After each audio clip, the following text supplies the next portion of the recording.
Hey guys, this is Vinay and you're watching my show Let's Talk. Today, I'm extremely honored and privileged to be sitting with this 62-year-old young lady. She's a cancer survivor, and after that, she didn't let life affect her. She took it a challenge to actually help other cancer victims, and today she's multitasking, she's multifaceted, and let's hear it from her. It's one, the only, Neerja Malik. Neerja, welcome to the show. Thank you so much. I love the way you introduced me. And we are in pink, guys, is because she's the brand ambassador of Pinkathon, and we thought, why not? We are celebrating cancer survivors, and we are celebrating positivity of the... And we are in the pink of health. We are in the pink of health, absolutely. I don't want to kind of take you into the bad memories. I don't have any. It's important for the people seeing this. I want to take back when the first time you were diagnosed with cancer in 1998, if I'm not wrong. So, first time when you heard it, what went into your mind? Be honest. So it was Friday the 13th, all that background music. And the doctor called me and said, Mr. Malik, I've got bad news for you. You've got cancer. So now, you know, you're on autopilot. SDPA, Study, Diagnosis, Plan of Action. So my mind said, okay, I've been diagnosed, and now I have to meet the surgeon and the oncologist and the radiologist. Perfect. So your mind was just thinking about what next? Autopilot, what next? How do I tackle it? What do I do? What's my plan of action? So we sat in the car after having met these doctors, and I'm sitting next to my husband. And I suddenly realized, oh, I've got 2 lunches to go to. So I told my husband, I said, look, one, I'll go home and call her up, but will you please ring up Geeta and tell her I won't be able to make it? So he said, yeah, sure. He had Geeta's number. He called her up and he said, Geeta, she won't be able to come for lunch. Question, automatic, why not? And then he said, she's got cancer. That is when it hit me.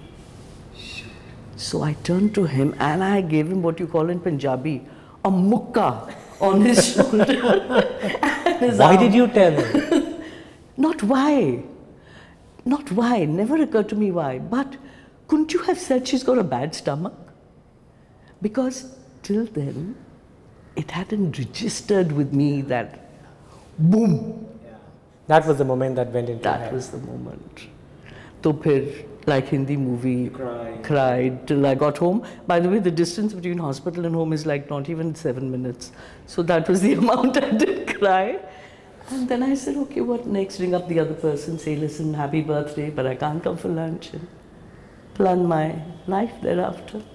And you are one part of it, but your family plays a very important role. But your twins were very young to understand anything. 7.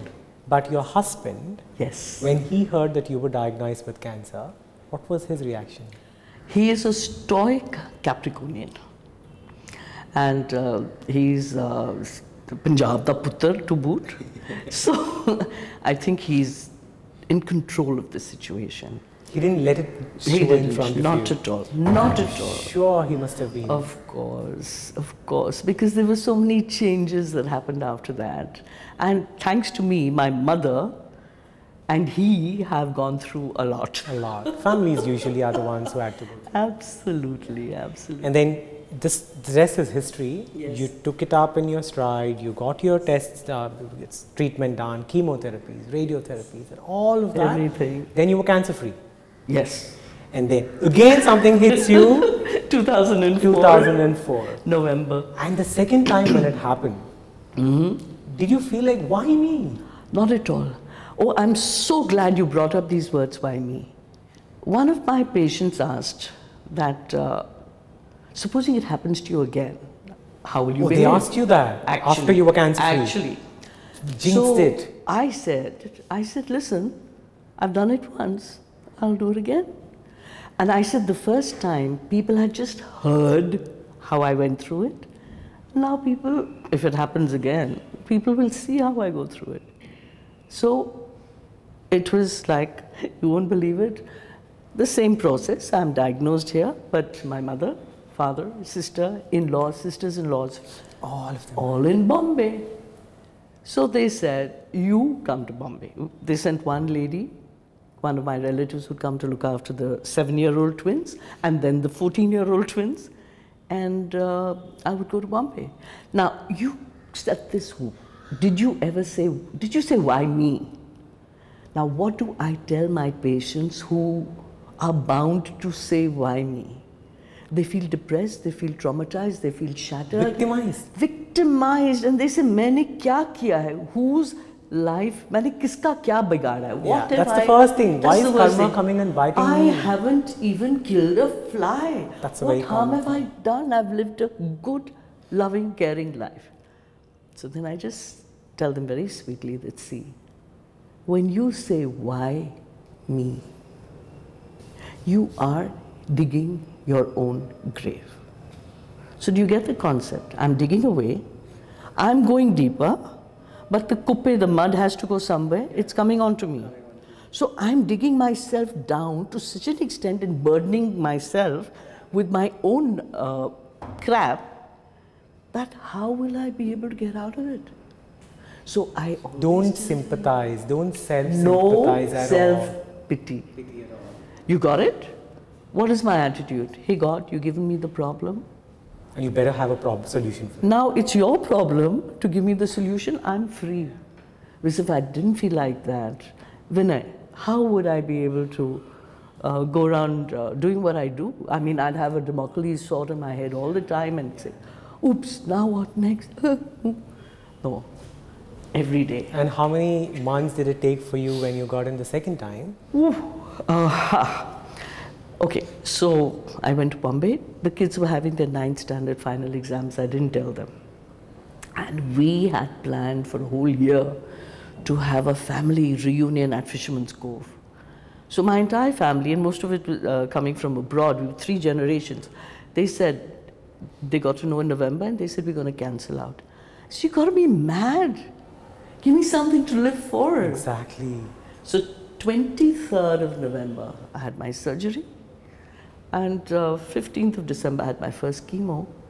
And 26th, they were supposed to land here. And guess what? I woke up and the ill effects of chemo had started.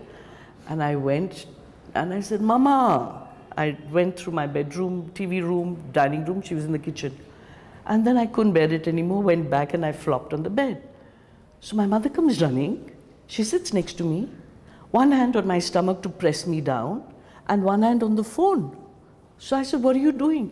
She said, I'm going to ring up your doctor because you're shaking.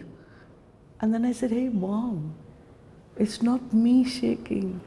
I moved away from her.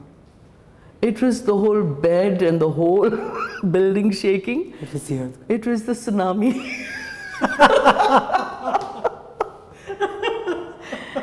And then 2 minutes later, my father comes into the room. He's a naval officer.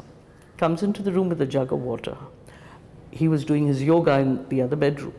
Water is shaking. And he looked at us and he said, tsunami.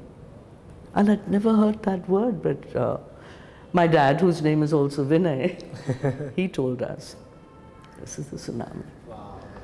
And ever since then, the reason why I wanted to emphasize and ask you on the second time recurrence and your experiences is most of the patients or people whom I have spoken to who have got cancer, the general note or general feeling that they have is one time they fight it out and they are cancer free, and they feel the second time it happens, it's very hard to get out of it. They want to curl up and die. They want to, like, they feel that that's it. Bahut ho gaya, End of it. And they don't know where they're going to get the positive energy from to actually fight it out. So spread some infection, spread the positivity for the people seeing this. How did you pull yourself up for the second time? Okay. So it so happened that I finished my surgery and I was just coming out of the effects of anesthesia when I got a call. See, the cell phone. And this guy tells me, you know, my wife has been diagnosed and can you help? So the next 45 minutes, I gave him gyan as to which doctors he should see, which hospitals he should go to, what he should do, who he should contact.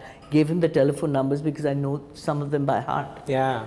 And then I said, look, if you need to meet a counsellor, I will also give you a name and telephone number of the counsellor. So the man said, Neerja, what's wrong with you? Why would I ask you for any other counsellor? When you yourself has gone through first-hand experience. I will come to you. I'll bring my wife to you. And I said, you know, that's going to be trifle difficult. So he said, why? I said, you are in Chennai, I'm in Bombay, and I've just come out of the anesthesia of my second surgery. So after some time I came back and I asked the man, I said, hey, did you need, you never got in touch with me, and how's your wife? Do you know what he turned and told me? He said, when I related everything to her, she said that if Neerja, coming out of her anesthesia, could treat it like this, then I don't need anyone. I'm inspired. Absolutely. So God is great. God is great. Absolutely. If Neerja can do, anyone can do, guys. In conversation with the very young Neerja Malik, we're going to be right back.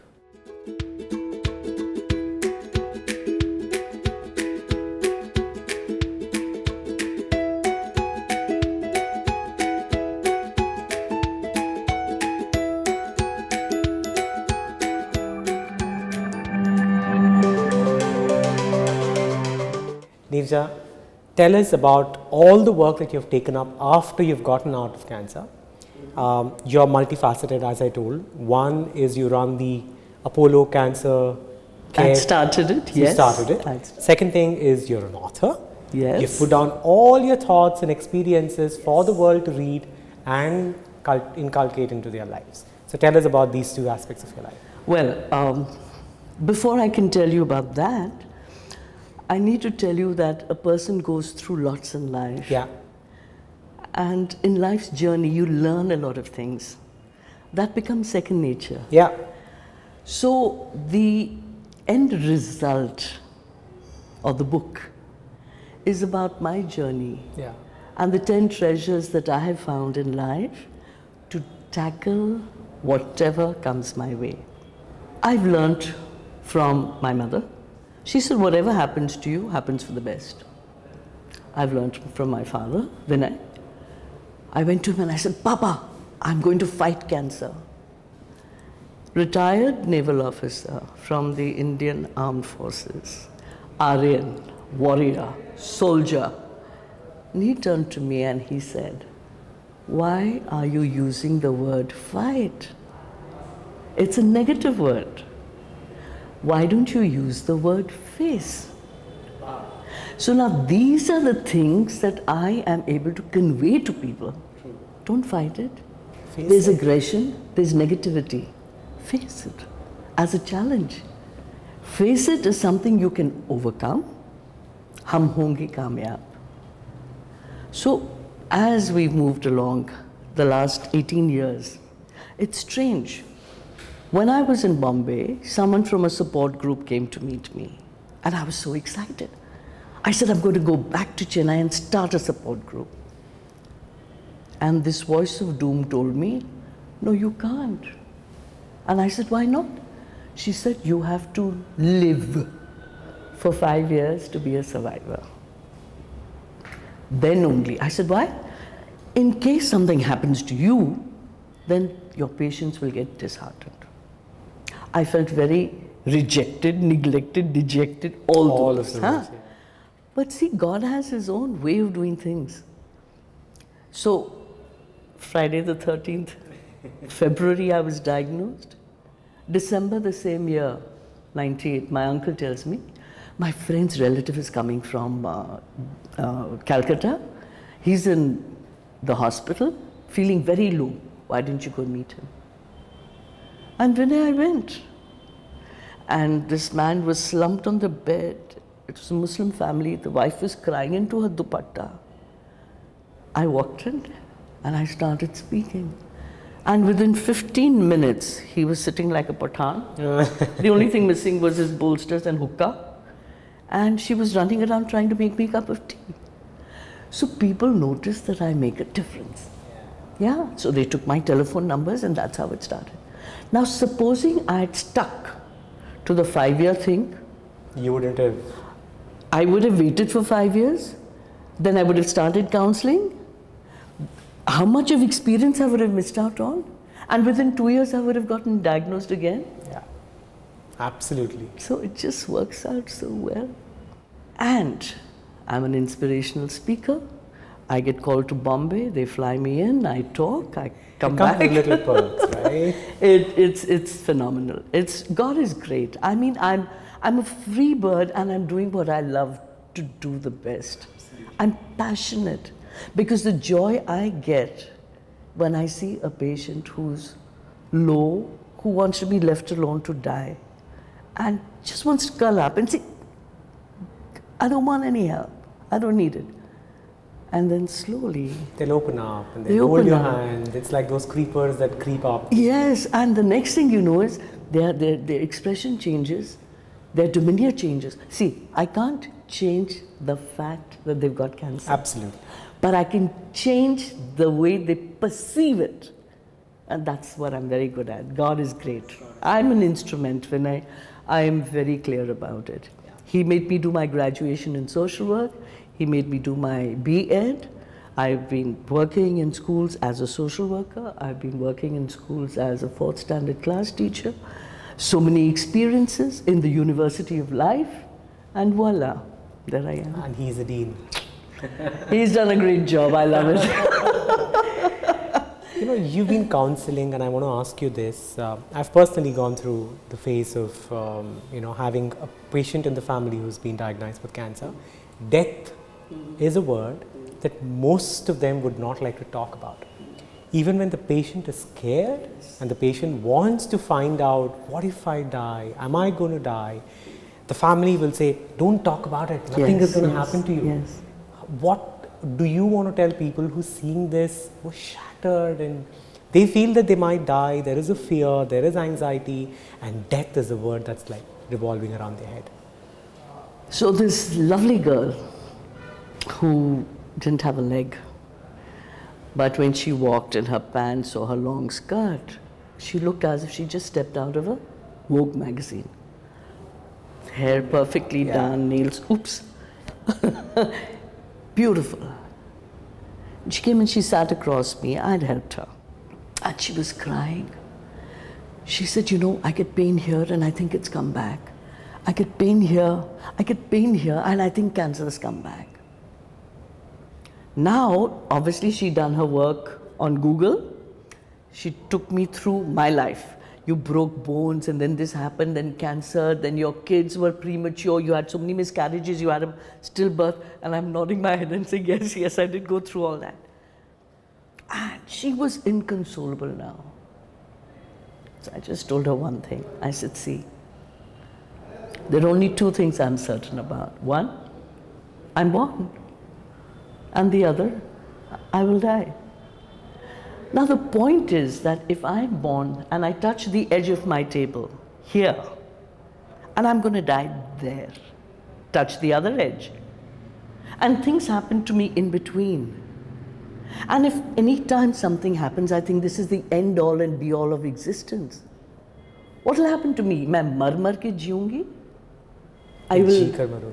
And I told her, I said, I will be dying living. Or living and dying. Absolutely. So I said, I'm going to live fully till I die. And by the way, if a truck comes and hits me, I won't even know I'm dead. Yeah. So why should I suffer the agony of dying till I die? Absolutely. You know, she straightened up. And by the way, I must tell you, one of my treasures in my book, treasure number 6, is death. Brilliant. You know, that is so important to actually not be scared, but live till you're alive in this Absolutely. world. And that brings us to this wonderful little book that you've written. So it's called I Inspire, a Unique Treasure Hunt. And this book is all the pearls of wisdom that you have learned in life, where life has taught you, and you have fought cancer twice. Yes. What will somebody get if they read this book? Inspiration. To live life. Last segment on the show, 1-line questions and answers. And one advice from someone that's completely changed your life. I know you have a lot of advices. Give us one. Together, my mom and dad. Yeah? Yeah. Everything happens for the best. Face things, don't fight them. One advice you want to give people who are extremely frightened, who have been diagnosed with cancer and this is the first time they've gone through this, what would you like to tell them? I'd like to tell them that people normally don't die of cancer. They die of the fear of cancer. Absolutely.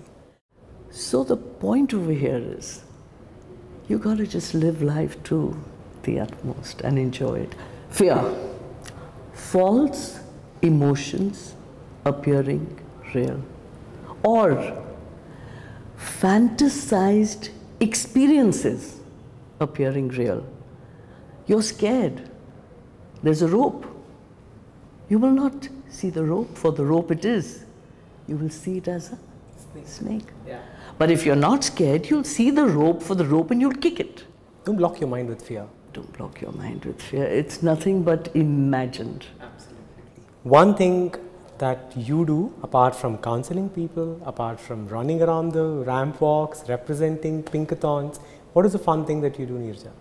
I cycle. You cycle? So Milind Soman's mother, Yeah. she took to trekking when she was 60. Nice. I felt inspired. And you got on it. I took to cycling when I was 60. Lovely. So I'm part of a group called Bob, which is run by Neerja Reddy of the Savera Hotel. Yeah. I'm not wanting to cover so many kilometers. Yeah. It's just the pleasure of just cycling. The pleasure of cycling, the pleasure of being with a group that bonds so beautifully. Yeah. I'm loving it. What's the movie that you cherish the most that you have seen that brings a smile on your face? Gosh, that's a tough one. Considering I haven't seen one for quite a while. You know, I'll tell you one thing. My brother-in-law is a computer graphics expert. And I think I love watching his movies, the ones he's done. All the Dhooms, Lagan, Jodha Akbar, Mission Kashmir, Rang De Basanti. Okay, I loved all of them. Kabhi Khushi Kabhi Gum, etc., etc. One thing that gives you a high? Life. Life gives you a high. Yes, absolutely. Life, people, animals. The other day I had gone cycling and I stopped at a bus stop and I sat down to, drink some water, and this doggy comes to me, sits next to me, wags his tail, puts his head here, looks up. That for me was such a joyous moment. I look out of the window and I see a bird chirping, flitting. Oh. Nature is beautiful. Nature is beautiful. Life is beautiful. Life is beautiful. All its aspects, all its aspects. Sitting next to you and Yes. talking for the last half an hour or so, I've changed the way I look at life. I have gotten more, I'm positive, but I've gotten more positive. And I go out of this interview or this conversation with a regret that I didn't meet you before when I had my loved one going through cancer. And I'm sure that it would have made a difference. Thank you so much. Thank you. God And bless. before we let you go, a little goodie from our gifting partners. Yes, I love gifts. It's for your husband. What a letdown. You know something, there was a time when I used to wear his shirts. Just for that, I should slim down and wear this shirt. You should. Thank you Lovely so having much.